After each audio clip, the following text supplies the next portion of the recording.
ज़रूरी बात ये रह गई कि आपने इंग्लिश आपको रोज़ाना एक मैसेज देती है, जो पता नहीं आपने कभी मैसेज सुना या नहीं सुना। जैसे लॉन्ग वॉक टू फ्रीडम या स्ट्रगल समथिंग है कि वो नेल्सन मंडेला तो उधर आज़ाद हो गए थे, आपका क्या लेना देना था उससे? कुछ नहीं, बाद में तो नहीं आएगा, ना 12th में ना पार्ट फर्स्ट में, कहीं तो नहीं ना आने वाला है। आप सुनो ड्राफ्ट कोई पोइम है उस पर चले जाओ, कहाँ आने वाली है? कहीं नहीं आने वाली है ना। कोई 9th का ही चैप्टर उठा लो, 11th का ही उठा लो, कहीं नहीं अब आने वाला तुम्हें वापस। जो आना ही नहीं था वो क्यों पढ़ाया? उसको भी कंपलसरी करके पढ़ाया। वो किसी और को कंपलसरी करते जो आपको आता। एक तो वो मैसेज देता था आपको लाइफ में ठीक होने का, दूसरी वो आपका करता था ये काम कि आप अंग्रेजी सीख जाओ, वोकैबुलरी सीख जाओ, कायदा ग्रामर सीख जाओ। ग्रामर को बोलते हैं कायदा। कायदा मतलब कानून। मैंने किसी को थ्रेट मारना है भाई कायदे में रहे, कभी आपने सुना कायदे में रहे मीन्स कानून में रहे। तो जुबानें भी कानून से चलती हैं, जुबानों के भी कानून है। वो कौन से? ग्रामर जुबान का कानून है। तो बात ये हो रही थी हमारी कि हम यहाँ 33% पे भी पास नहीं हो रहे हैं। आप 12th में हो, आपने सच भी बोला और सच बोलना चाहिए कि अभी हमें सेंटेंसेस का पता नहीं है ना, अभी हमें सब्जेक्ट और प्रेडिकेट का पता नहीं है, हमें टेंसेस नहीं आते हैं, है ना, इडियम फ्रेजेस नहीं आते हैं, है ना, स्किल वर्क नहीं आता है, नहीं ना आता है, कुछ नहीं आता है। अब आप परेशानी ये होने वाली बात है कि हमने करना क्या है कि वो जैसे मैंने कहा कि इजराइल के बच्चों का पास मार्किंग 75%। यहाँ 75% पे मिठाइयाँ बढ़ती हैं कि हमारे बच्चे ने बहुत नंबर ले लिए। अब जब दुनिया में मुकाबला होगा तो अब हमारा टॉपर उनके पास के बराबर है, तो उसका टॉपर हमारे कितना आगे होगा? और वो टॉपर किस में हुआ है? किताबें पढ़ के, गाइड पढ़ के नहीं हुआ। हमारे यहाँ सिस्टम ही उल्टा है, गाइड पढ़ाए जाते हैं। कोई टीचर नहीं बोलता यार गाइड नहीं पढ़ना चाहिए, बहुत सारे बोलते होंगे, बहुत सारे नहीं बोलते होंगे। अच्छा, जब इजराइल बना, ये आपको पता है ना, जर्मनी में जेनोसाइड हुई, मारा गया इनको, यहूदियों को। फिर वहाँ से वो हुए, फिर यहाँ आए, थोड़ा सा मतलब इन्होंने, फ़लस्तीन ने इनको पनाह दी और फिर इन्होंने अपना मुल्क वहाँ बना के जो है अपने आप को ताकतवर करना शुरू किया। उनकी जो फर्स्ट प्राइम मिनिस्टर थी वो लेडी थी, और उसने जो स्टडी की थी वो world comparative study of the world religion थी। क्या? दुनिया के मजहबों की एक ना कंपैरेटिव स्टडी की थी कि हर मजहब में क्या क्या लिखा गया है। समझ रहे हैं आप? जब उन्होंने अपना पहला एटॉमिक हथियार बनाया तो अमेरिका से उन्होंने लेना था, और उसके लिए इतना पैसा उनको देना था कि अगर वो उस वक्त वो हथियार बनाते तो उनके मुल्क के सारे लोगों को सिर्फ अगले 20 साल एक ही टाइम खाना मिलता था। आप समझ रहे हो बात? इतना ही पैसा था, अगर वो खरीद लें तो हमारे पास एक ही वक्त खाना खाने के लिए पैसा बचेगा। अगले 20-25 साल हमें खाना 2 टाइम का भी मिल सकता। तो सारी जो उस प्राइम मिनिस्टर की जो कैबिनेट थी, सब ने अपोज किया कि भाई हम ये काम नहीं करेंगे। अब उसने वर्ल्ड रिलीजन की कंपैरेटिव स्टडी की हुई थी, तो उसने एग्जाम्पल दी मुस्लिम्स, जो हमारे प्रॉफिट है मोहम्मद सल्लल्लाहु अलैहि वसल्लम, उनकी एग्जाम्पल दी कि जब वो दुनिया से गए थे, जब उन पे मौत आई थी, तो उस वक़्त उनके घर में खाने के लिए कुछ भी नहीं था, और जो वो खरीदना था, कफन खरीदना था, तो उनको उनके घर में 2-3 तलवारें थी। वो तलवारें बेच के या दे के क्या खरीदा था? समझ रहे हो? कहा जब दुनिया की तारीख लिखी जाएगी तो कहीं नहीं लिखा जाएगा कि तुम्हारे घर में कितने किस्म के खाने थे, ये लिखा जाएगा कि तुम कितने ताकतवर थे। तो शी प्रेफर्ड, उसने खाने के बजाय क्या किया? वो एटॉमिक हथियार लिए। फिर वो इजराइल आज बढ़ता बढ़ता दुनिया में एक छोटी सी कंट्री जो हमारे स्टेट के बराबर नहीं है। हमारी जम्मू कश्मीर स्टेट का नक्शा भी जब वर्ल्ड मैप में आप देखोगे बड़ा दिखेगा आपको। इतना छोटा सा मुल्क है दुनिया की जो है नाक में उन्होंने दम करके रखा हुआ है। ऐसे ऐसे मतलब सेल्फ डिफेंस वो बना लिए हैं कि कोई अगर उन पे बाहर से अटैक भी करे तो उनका जो खुद का वो है वो मतलब एंटी वो सिस्टम वो खुद ही उसको डिटेक्ट करके हवा में ही तो खत्म कर देता है, नीचे भी नहीं आने देता। अब वो कितने अच्छे हैं बुरे हैं ये तो एक अलग डिबेट है, लेकिन वो बुरे होने में या अच्छे होने में इतने ताकतवर तो हुए ना, वो किस से हुए थे? इल्म से। वो जो इल्म, जिस इल्म से वो सीख के इस जगह पहुंचे। अच्छा, हम उनसे कितना पीछे हैं, आप समझ रहे हो बात? You getting me? के बताया भी था ये बात मैंने, मुझे लगता है कि जब हमारे बाप दादा पैदा हो रहे थे ना, तो दुनिया में किताबें लिख रहे थे। अब अरिस्टोटल, सुकरात को, अरस्तु को, उनके बारे में जब देखोगे कि वो कब कब पैदा हुए, 17th सेंचुरी, 15th सेंचुरी, वो 14th सेंचुरी में लोग पैदा होकर किताबें लिख के चले गए। जब दुनिया में इल्म लिखा जा रहा था, हमारे खानदान के बड़े पैदा हो रहे थे। जब दुनिया में उस इल्म पे काम हो रहा था, एक इल्म लिखा गया, एक इंफॉर्मेशन लिखी गई कि लिखा गया कि डेस्क कैसे बनता है और क्या मटेरियल चाहिए, फिर ही डेस्क बनेगा ना, ऐसे तो नहीं ना बनेगा, क्योंकि फिर इंसान है, इंसान को उसके बारे में पता होगा तो वो कंपाइल करके लाएगा। तो जब दुनिया में इंफॉर्मेशन लिखी जा रही थी, उस वक़्त हम पैदा हो रहे थे। फिर उस इंफॉर्मेशन पे जब लोग हवाओं में जाने की तैयारियां कर रहे थे, चांद पे जाने की तैयारियां कर रहे थे, जब 1950 या 69 में राउंड फिगर हम चांद पे गए हैं शायद, है ना, 69 है ना फर्स्ट टाइम, 69, 65 to 69 समथिंग यही है। तो जब लोग चांद पे जाने की तैयारी कर रही थी, वो शटल वो बनाने की लोग तैयारियां कर रहे थे, और उसके उनके पास ये इल्म था कि वो उस इल्म को प्रैक्टिकली बनाए उसकी वो चीज़। तो उस वक़्त हम पैदा हो रहे थे और हमें पता भी नहीं था दुनिया में हो क्या रहा। फिर वो चांद पे भी जाके वापस आ गए, हमें फिर भी पता नहीं चला ये हो क्या रहा है।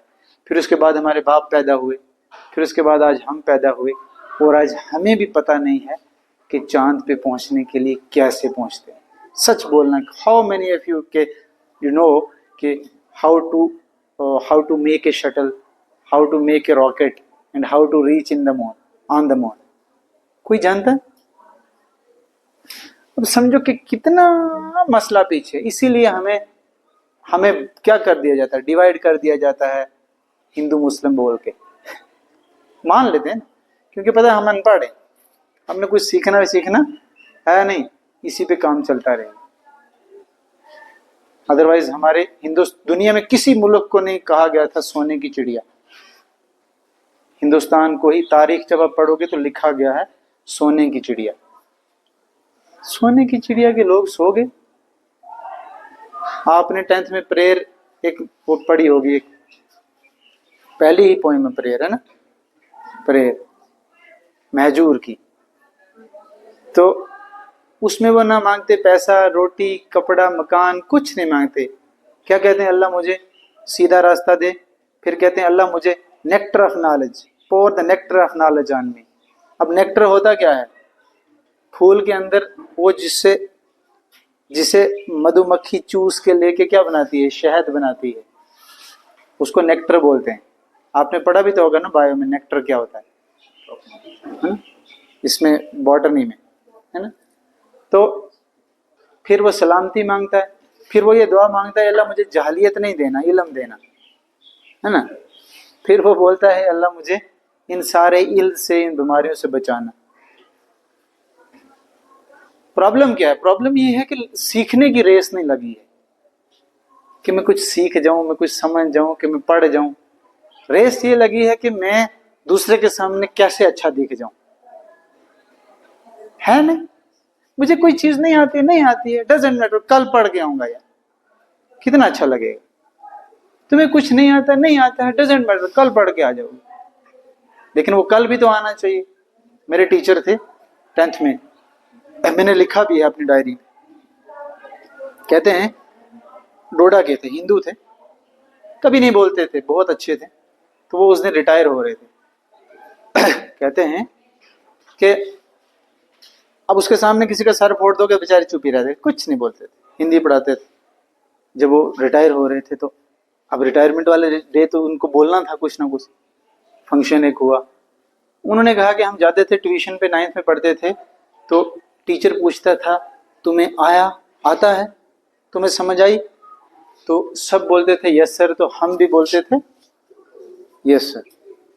अगर बोलते नो सर तो टीचर पूछता कहाँ से, हमें ये भी नहीं पता था कि कहाँ से, नहीं कुछ नहीं आया, तो अगर फिर बोलते क्या, तो इसलिए यस सर, तो यस सर। कहा एक दिन हम भेड़ चराने गए, बंडोड़ा रहते थे वो, तो कहा एक भेड़ चराने वाला बेंसरी बजा रहा था, बहुत खूबसूरत बेंसरी बजाता था वो। कहा मैंने पकड़ी और 3-4 दिन में लगा रहा टें टें टें बेंसरी को, मुझे बेंसरी बजानी आई नहीं। कहा मैंने उससे पूछा ये बेंसरी मुझसे क्यों नहीं बजती? तो उस भेड़ वाले ने कहा दिल बजा तो बेंसरी बजी, मन बजा तो बेंसरी बजी, मन ना बजा तो बेंसरी ना बजी। कहा ये बात मुझे लग गई कि जिस चीज में मन लग जाए तो वही होता है, ना लगे तो। कहा अब मैंने पढ़ना शुरू किया, मैं क्या करता था, घर से स्कूल तक 2 लफ्ज लिख लेता था हाथ पे, मतलब वर्ड 2, जैसे चेयर चेयर चेयर मीन्स कुर्सी, ऐसे 2 वर्ड, फिर वो याद करता था। फिर पुलडोड़ा घराट जाते थे तो 3-4 वर्ड लिख लेता था मैं किसी कागज पे, तो रास्ते में याद करता था। और कोई आ रहा होता तो छुपा लेते थे, मीन्स के रास्ते का वक्त भी जाया। कहा फिर 10th में हमारे गोल्डन टेस्ट हुए तो हम में पास हो गया। कहा फिर हम उस वक्त पूरे डिस्ट्रिक्ट रामबन शामिल सारा एक ही डिस्ट्रिक्ट होता था, इधर अस्ट वाले उधमपुर भी डोडा एक ही डिस्ट्रिक्ट होता था मोस्टली। तो कहा तब जो रिजल्ट होता था वो पूरे डिस्ट्रिक्ट से, इतने बड़े इलाके से 10 लोग होते थे 10th में, तो वो उनका रिजल्ट होता था किस पे आता था, रेडियो पे अनाउंसमेंट होती थी रात को खबरों में कि 10वीं में फलाने फलाने तालबात ने क्या किया है, कामयाबी हासिल की है। तो कहा जब रिजल्ट अनाउंस हुआ तो मेरा नाम भी आ गया। मेरी माँ गई पानी पे दूसरे दिन, तो मोहल्ले की औरतें पूछने लगी कि तेरा बेटा पास हुआ? तो कहा, उसने कहा पास हो गया, और कहने लगी, क्योंकि वो तो बेचारा शरीफ था ना, तो बच्चे माँ बाप पे होते हैं, इसका मतलब उसके माँ बाप भी शरीफ थे, तो जेनेटिक्स है ना। तो कहा कि वो लगी बोलने कि इधर शेरनियों के शेर नहीं पास हुए तो गिदड़ी का गिदड़ कैसे पास हो गया। उन्होंने इस बात को ऐसे कहा। फिर आज वो गिदड़ी का गिदड़ हेड मास्टर जो है रिटायर हो रहा है, और वो शेरनियों के शेर मजदूरी कोई दुकान कुछ करता है। कितना 9th 10th में जाके एक एक वर्ड गिन के भी आदमी यहां तक पहुंच सकता है। बात क्या थी उसमें जो मुझे याद रही कि मन बजा तो बेंसरी बजी। मन नहीं लगा तुम्हारा इन चीजों के साथ तो ये तुम्हारे ये बस्ते, तुम्हारी यूनिफॉर्म, तुम्हारे पैसे, तुम्हारा उठना बैठना किसी काम का नहीं। Can you believe it? सच में आपको लगता है? फिर मैं बिलीव करता हूं अपने आप पे। मैं सोचता हूं 3 प्रिंसिपल्स होने चाहिए लाइफ में। एक, बहुत पढ़ो, मतलब क्या बोलते हैं ना, मतलब ठोक के पढ़ दो बस। फिर जहां तुम बोलो ना, बोलने वाले सुनने वाले सुनते रह जाए, मजा आ जाए। दूसरी बात, अपनी पर्सनैलिटी पे बड़ा जबरदस्त ध्यान दो, बहुत खूबसूरत दिखो, कोई परेशानी नहीं। लेकिन एक खूबसूरत है ना खूबसूरती, एक डिसेंसी वाली खूबसूरती, बहुत अच्छा दिखो, बॉडी शॉडी बनाओ, जिम जाओ, है ना, जो मन करे अपनी उसके लिए करो, खाओ पियो। तीसरी बात, जिसने तुम्हें पैदा किया ना उससे बड़ी जबरदस्त सलाह होनी चाहिए तुम्हारी, और जब उससे सलाह होगी ना तो ये पंजाबी शायर है, ठीक है, जो मुझे अभी आपको बताना चाहता हूं कि जिसकी खुदा से, भगवान से, क्रिएटर से दोस्ती होती है ना, तो वो बाहर से दिखता कैसा, हमारी जैसे। बारू खाकी अंदरू नारी, दिसते खसकू हालू। जब आप उसको देखोगे ना, उसका हाल देखोगे, तो वो बाहर से क्या, मिट्टी का ही बना हुआ आदमी दिखेगा, है। बारू खाकी, खाकी मीन्स मिट्टी, अंदरू नारी, लेकिन अंदर से उसकी मोहब्बत की आग होगी, जो जिसका उससे राबता होगा। बारू खाकी अंदरू नारी, दिसते खसकू आलू हालू, जे एक नारा मारण मोहम्मद होण वीरान पहाड़ा, है। कू कफा दे पानी सड़ दे, जंगले रहे ना सब्जा। और वैसा इंसान अगर किसी पे ऐसा एक बार बोल दे ना खुदा का नाम, तो अल्लाह, खुदा, भगवान उसके लिए ना क्या करेगा, दुनिया के पानी जला देगा, दुनिया का सब्जा उड़ा देगा, क्योंकि वो उसका बंदा था। मुझे लगता है ये 3 बातें, मतलब मैं मानता हूं ये 3 बातें होनी चाहिए थी लाइफ। इनमें से जो ये एक वाली बात है, जो ये पर्सनैलिटी वाली बात, या आप बहुत अच्छे, अपने जिस्म आपका बहुत अच्छा होना चाहिए, वो एक ही है सच बोलना, मेरी तरफ देख के सुनना भी, कि जब तुम बूढ़े हो जाओगे तो ऐसे चलोगे, फिर और बूढ़े हो जाओगे तो क्या तुम्हें बिस्तर से उठाने वाला नहीं कोई होगा? खुदा ना करे कि फैमिली के बच्चे कोई बाहर ही जाके सेटल हो गए, तो क्या हमारा पेशाब वगैरह हमारे बिस्तर में ना हो जाए? सोचो जरा, अगर ऐसे हालात पैदा हो गए तो क्या जिंदगी। फिर उस वक्त हमने देखा है और आपने भी सुना होगा कि हम बोलते हैं यार इससे ये मरा हुआ ही बेहतर था, और वो खुद भी बोलता है या अल्लाह इससे, लोग जिंदगी मांगते हैं ना, तो वो फिर बोलते हैं अल्लाह मुझे मार। इसका मतलब कि इतना दुख हो जाता है लाइफ में कि वो जीना नहीं चाहते। कहा कि एक स्कॉलर हैं, पाकिस्तान के हैं, कहते हैं कि सुन रहे हो आप, कि 3 बेटे आए मेरे पास, कहने लगे कोई ऐसी दवाई है जिससे हम अपने बाप को मार दें और वो गुनाह ना। कहा क्यों? कहा पिछले 40 साल से वो बेड रिडन है, बेड पे है, और हमारी माँ उसकी जो है पेशाब और टट्टियां उठा उठा के पागल हो गई है मुश्क से। कोई बेटा चाहता है बाप मर जाए? लेकिन ऐसे भी हालात आ जाते हैं जिंदगी में कि जब इंसान ऐसा करने पे, क्या तुम ऐसे होना चाहते हो? फिर कब आप अपने आप को बनाओगे? इस पे मैं कल भी बात करूंगा। कल इन्होंने कुछ हेल्थ के बारे में बोला है ना, वो हेल्दी लाइफस्टाइल, कल बात करूंगा सुबह प्रेयर में। ये एक अलग से एक टॉपिक है, थोड़ा सा टच ही कर रहा हूँ। दूसरी बात पूछ रहा हूँ आपसे मैं, आपने सुना है जब इंसान थोड़ा बूढ़ा होता है तो बोलते हैं ये पागल हो गया, सत्र बतर हो गया है। सच बोल, है ऐसा कि जब तुम भी बूढ़े हो जाओगे, मैं बूढ़ा हो जाऊंगा, तो लोग हमें बोलेंगे ये पागल हो गया है? सच बोल, मेरे गांव में ऐसा हुआ है। कोई इधर हमारे डुगा वाली साइड से है? इधर नहीं है। 2-3 अच्छे घर की लेडीज जो अभी भी एक जिंदा है, एक तो पिछली बार बेचारी गुजर गई, मतलब वो बस उधर से तो उधर तक चलती हैं, उधर से उधर तक चलती हैं, बस जब मिलती है दिन में। कल मैं वहां पानी दे रहा था, 3-4 बार वहां से वहां तक आई, कौन गान होगा, मी भी बलगा, तो मुझे बड़ा तरस आता है उसका। फिर उधर से फिर वापस जाती हैं घर को, कभी आगे जाती है, उसका बेटा बेचारा बड़ा उसकी करता है, ढूंढता है। क्या हम भी पागल हो जाएंगे? समझ रहे हो आप? और कौन नहीं पागल होता है? आप देखना, आप यूट्यूब पे अपने बड़ों को पूछना, वो इंसान जिसके पास इल्म हो वो 100 साल में भी वैसी बात करता है जैसा वो जवानी में करता है। और वो इंसान जिसकी ऊपर वाले से क्या हो, जबरदस्त नाता हो, रिश्ता हो, वो 100 साल में भी वैसा ही होता है। लोग उससे आके पूछते हैं कोई बात बताओ आप, होता है ऐसा?